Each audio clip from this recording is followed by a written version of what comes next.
Hey friends, thank you for listening to the Diet Diaries today, whenever it is that you're listening to this. This episode is the Monday, April 27th, 2026 episode. And we are going to dive right into something I've been talking about quite a bit lately on social media. And I wanted to, as always, use the podcast to kind of go a little bit deeper and provide some more context. And that is around our relationship to the scale. And some of you listening are going to be very much in the trenches with this. Some of you are going to be like, I don't give a shit about the scale. I still think this is worth listening to because the concept I'm going to talk about is applicable to many different things. Some of you are going to be scale avoiders. Some of you are going to be scale obsessors. And the reality is that avoidance of the scale is actually a form of scale obsession, right? You're avoiding it because you are so consumed by what that number will say that you don't know how to handle it, so you just don't get on it. And it is a coping mechanism. It's getting you through. Is it going to get you through forever? No. Like, is it decreasing the amount of brain space that the scale takes up? Might be in certain cases, but overall, big picture, probably not, because it's always lingering there and you're always kind of wondering. So what I'm going to talk about today is one of the big reasons why you have a fixation on the scale and a very specific next step action that you can take to deal with it. I think this one's going to be pretty short and sweet. So here's the thing. A really big reason why you are obsessed with the scale is because you are using it as your only measure of progress. And so if it is your only measure of progress, well, it makes sense that you would be obsessed with it, right? If you are using the scale as the only way to know whether you are doing well, I'm using air quotes, quote well, or quote shitty, if you were good or bad, right or wrong, whatever it is, whatever language you want to use, if the scale is your only way to know that, of course you're going to be obsessed with it. It makes total sense, right? So the fact that you're obsessed with it isn't necessarily the problem. That's a normal reaction. It's the reason why. It's kind of the way you've set yourself up for it. And because here's the thing, it's like you do everything quote unquote right. Okay, let's say you're nailing your protein and you're exercising and you're paying attention to vegetables and you're eating meals that you enjoy. Like, let's say you're doing all the things that I talk about and you get on the scale and you're like, it's up. And you're like, what the fuck? What the actual fuck? I have literally done everything. Why is the scale not only is it not gone down, not only has it not stayed the same, it's up 2 pounds. What the fuck? It's really frustrating. And it's going to be a really tough pill to swallow if the only way that you are measuring progress is with what that number says.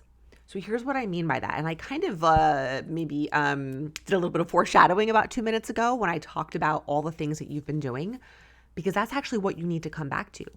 How often did you bump up your protein? How often did you have veggies? How often did you sit down at a table and eat versus like eating running out the door? How often did you eat meals that were nourishing, satisfying, and satiating?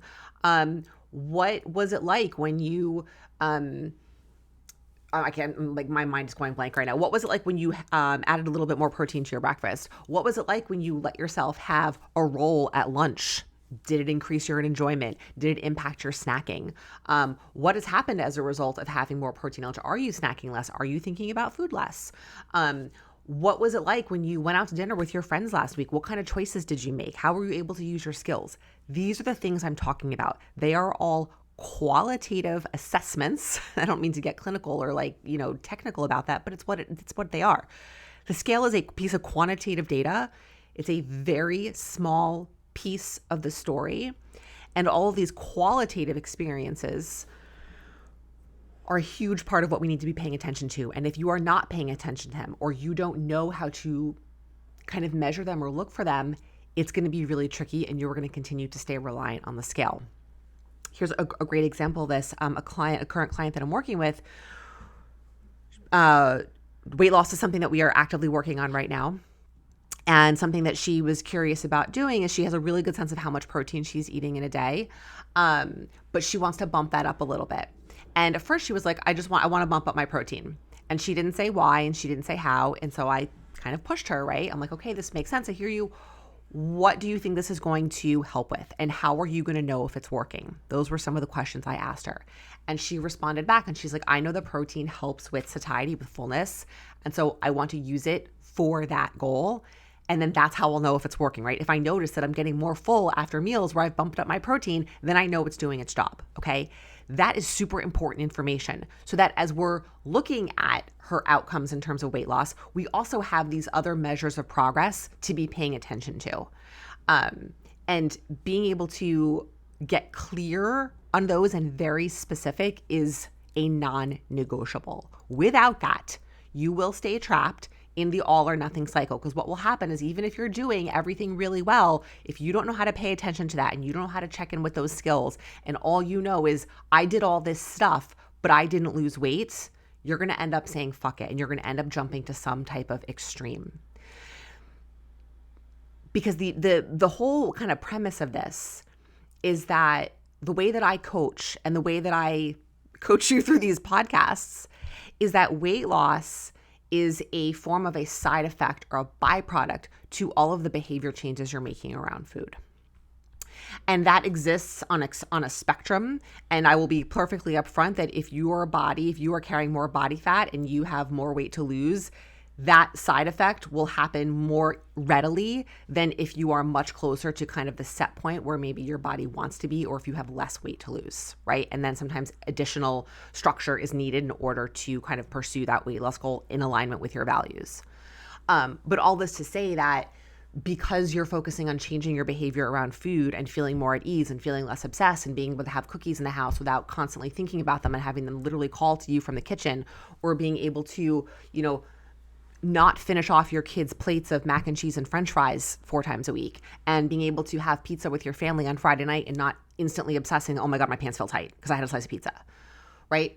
Noticing your progress with all of those more qualitative experiences and behavioral changes is what is actually going to create that weight loss on the back end. So the scale is one piece of data. It is not the only piece of data.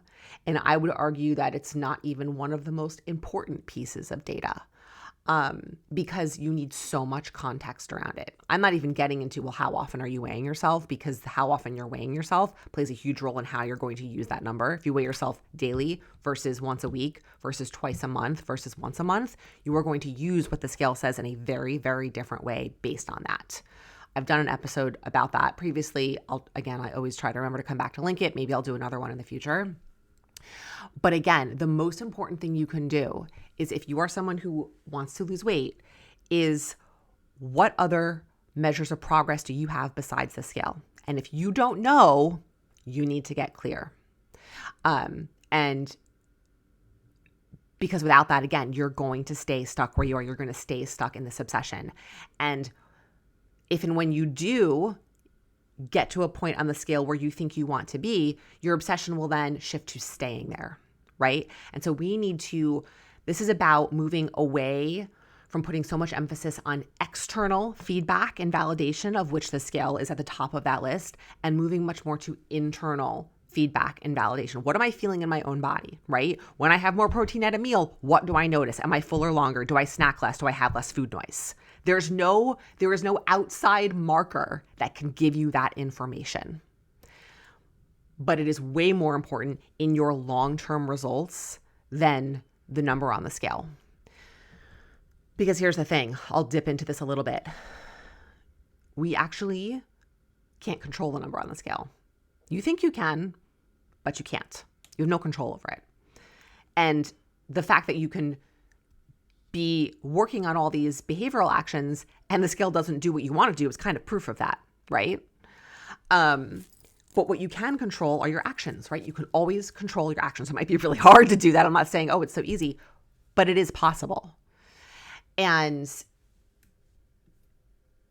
I was double checking something. I was making sure I was recording on both of my platforms. When you are able to focus on the actions that you can control, it shifts everything, right? So then not only are you not relying on this external number, you're also no longer primarily relying on this thing that you can't control. It's like literally letting your mood depend on what the weather is going to be, right? Oh, I hope that it's sunny so I can be in a good mood, but if it's not, I'm just going to be in a shitty mood. Well, that's ridiculous, right? We would all be miserable if we operated that way. We have to put the locus of control or our effort and our attention on what we can control. And those are our actions around food. How much protein did I eat? How did that impact me? Did I snack less? Did I sit down and practice my skills around my trigger foods, right? Did I have a meal that was really filling? Did I take my cookies and sit down at the table versus standing in front of the pantry? Did I notice myself, saying, oh my God, chips are junk food, I shouldn't eat those, and then changing language, say, okay, chips aren't junk food. They're just like not really nutritious and they're just supposed to taste good, right? All these different skills, of which I'm just kind of rattling off random ones. Are you practicing those? And what are you noticing is the outcome of that in terms of how do you feel? Do you feel any amount less stressed, less obsessed with food? Do you feel any amount more at ease? Is your food noise a couple of notches lower on the volume dial? And again, I keep coming back to that because you have control over those things with the actions that you take.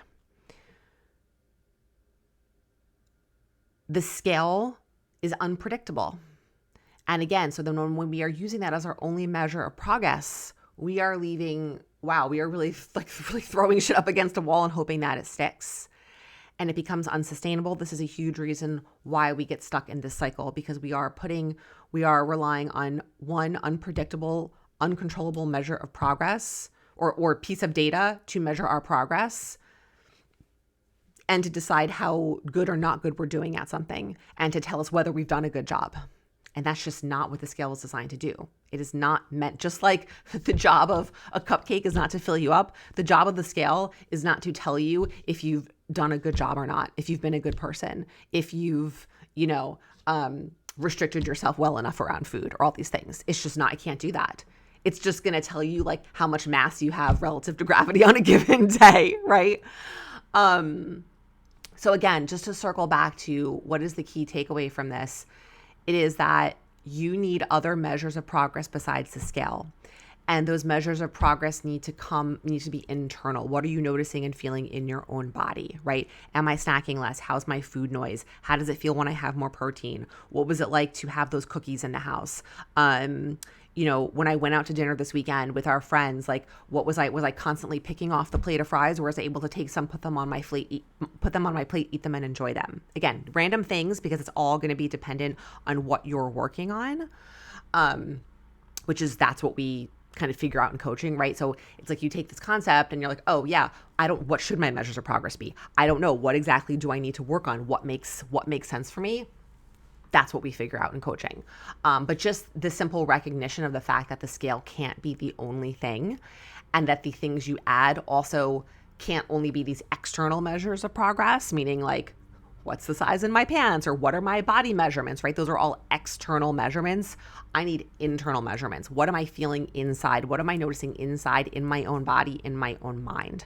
That is where like the real long-term shifts are happening. They're actually going to lead to that long-term weight loss, because then you will have a much better sense if what you're doing is working or not working when you're able to feel and sense that internally versus relying on the scale to tell you. Because just because the scale didn't go down this week doesn't mean that you didn't do everything quote unquote right. It doesn't invalidate that. In fact, you did do everything really well. And that's why you have to be able to notice that and pay attention to it and measure it internally so that you can keep going. Because those skills that you did this week are the skills that are going to help you lose weight. You just probably need more time, right? You need to keep going, and you need to learn how to value them, because they are what are going to make you just feel better and feel more at ease, and not feel like, kind of quote unquote, like a crazy person around food, right? Where you're just obsessed and can't stop thinking about it. And you wake up every morning thinking, shit, what did I eat last night? So what do I need to eat today, right? I feel like I'm talking a little bit in circles right now. So I'm going to wrap it up, hoping that this one kind of hit for you guys, because the scale is such like a loaded topic. And again, whether you are someone who weighs yourself every day, you're someone who never weighs yourself, avoids the scale, and if you don't give a shit about the scale at all, this episode may not be as relevant. But I think understanding the concept of measuring progress using external data versus kind of internal data is really helpful and important. But having a relationship to the scale and knowing how to use it is invaluable and is going to play a huge role in your long-term progress, your long-term success, your long-term weight loss. So, all right, that's it. I'm out. Thanks for listening. Be back next week.